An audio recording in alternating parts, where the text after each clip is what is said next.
5th of December, and there's a strong demand from BJP MPs that the nation's highest honor, Bharat Ratna, should be conferred on him.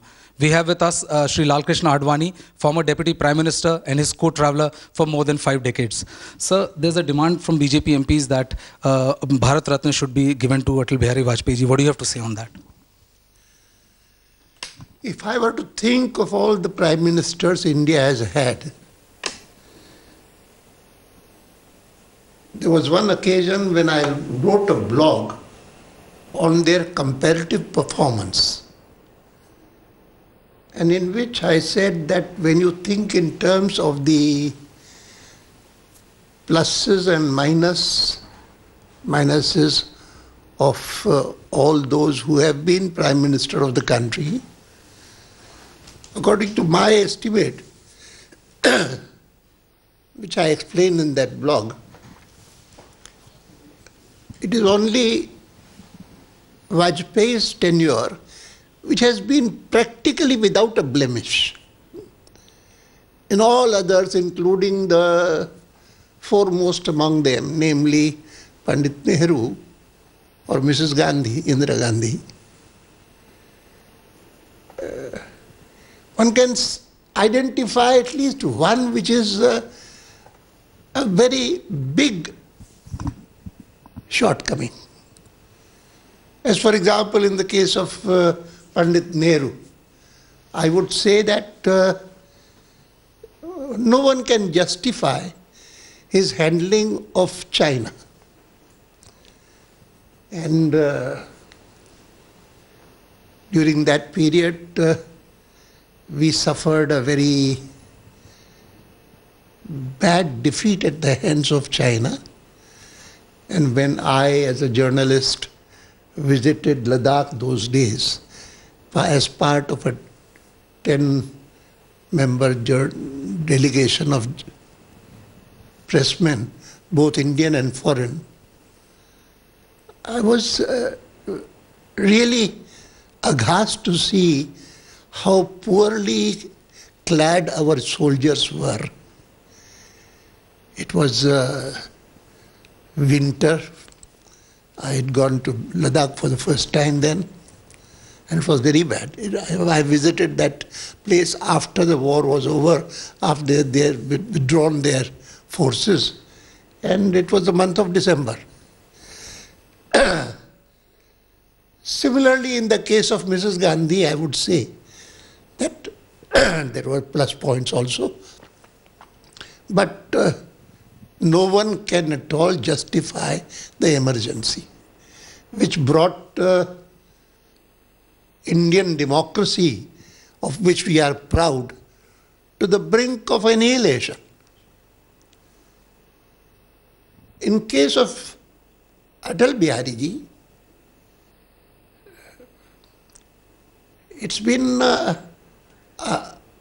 absolutely without blemish, as I said.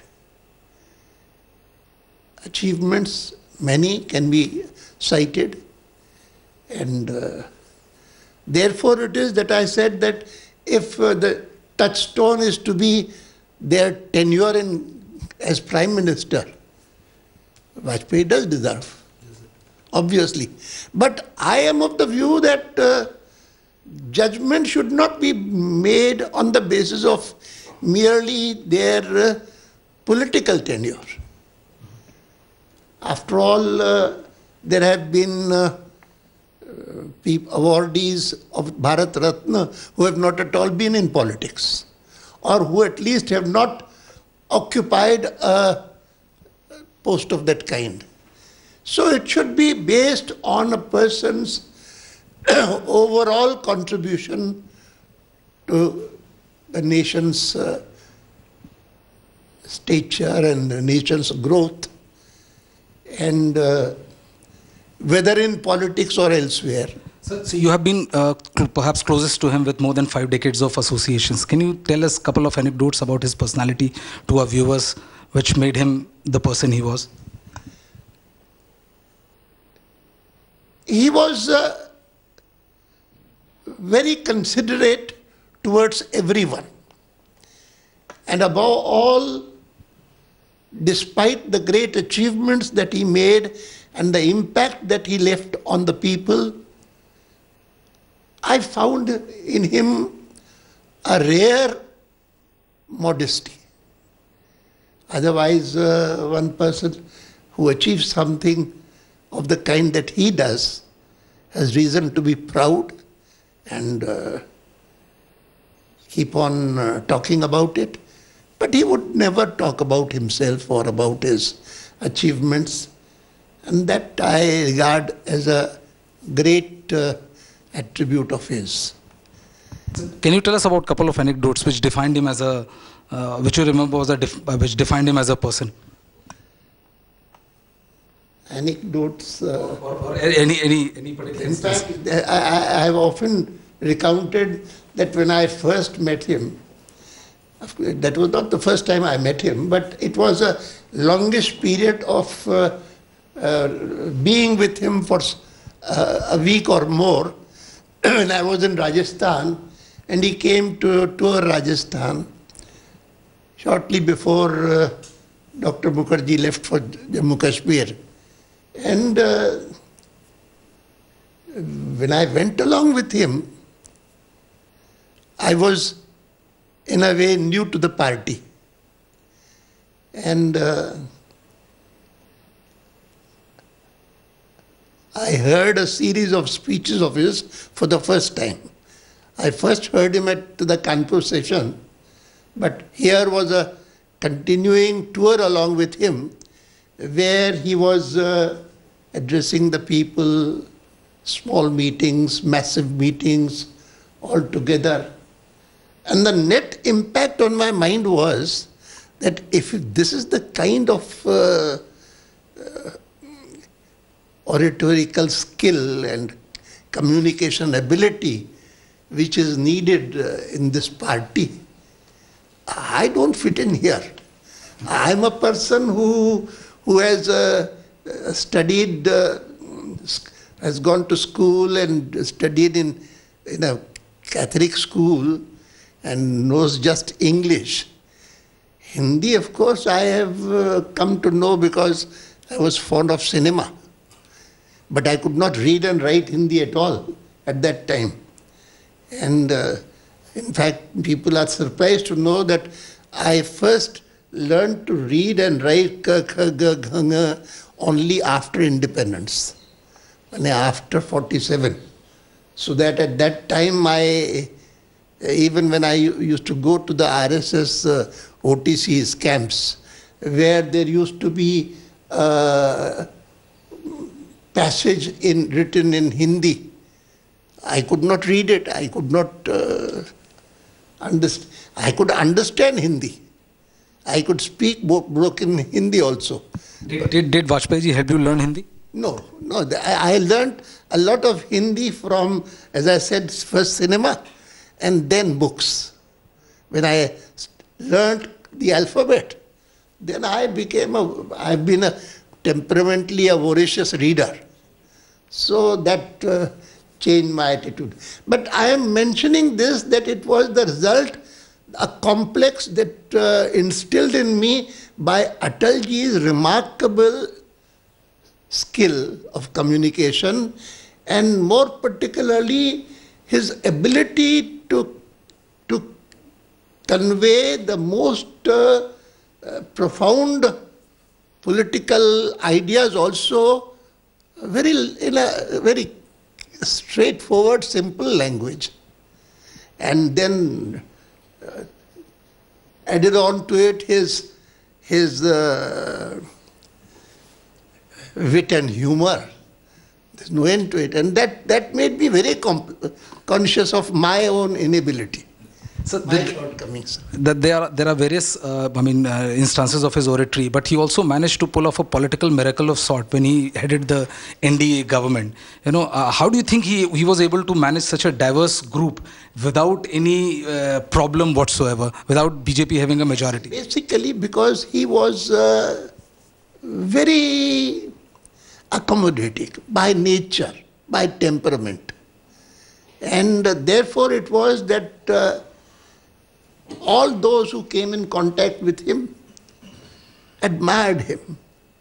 And they felt a sense of gratitude to him that he has brought them together in a central government and he is dealing with them as if they are equal colleagues.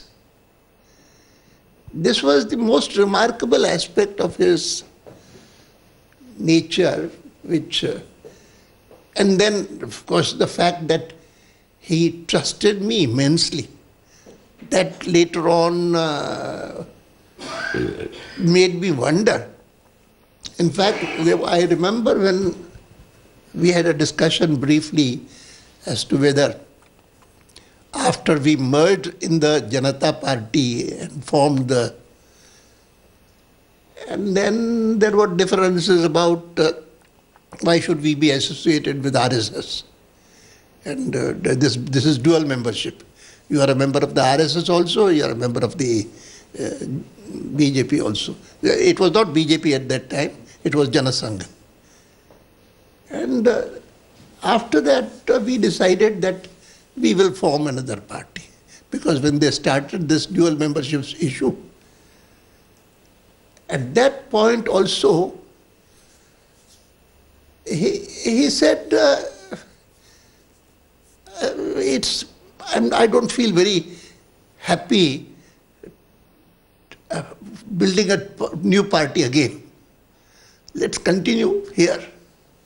But then ultimately he agreed, all right, let's go. Particularly after this dual membership became a very important issue for many of my colleagues. He said, all right, let's go, let's do it. And we formed in 1980, we formed the BJP. And after forming the BJP, he would always, I noticed, anyone went to him and asked him what should be done about this, whether it was a matter relating to the government or it was something concerned with the party. His reply used to be, have you discussed it with Advani? And then he would ask him to discuss it with me. And then he would talk to me about it. He would tell everyone, you discuss it with Advani and we'll decide later on. So that indicated a kind of a trust in me and my judgment also to a remarkable extent. And I was used to wonder, after all, he is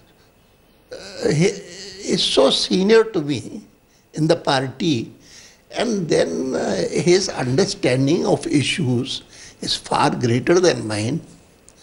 And it was therefore that when some people wanted me to become the head after his tenure ended, I said no. And as party president at that time, I announced his name. And he told me, मुझसे भी नहीं पूछा. मैंने कहा, आपसे काहे के लिए पूछूं?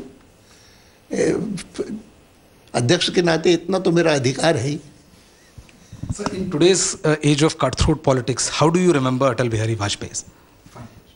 Cutthroat is a word that doesn't apply to his relation with anyone else. Whether it was with me or with others, he trusted everyone and he was very warm towards everyone. It is rare that you have a person reaching that level and having such disarming modesty. Thank you, sir. This was Lal Krishna Advani telling us about Atal Bihari, former Prime Minister Atal Bihari Vajpayee, with camera person Pratap Brijesh Pandey for Headlines Today.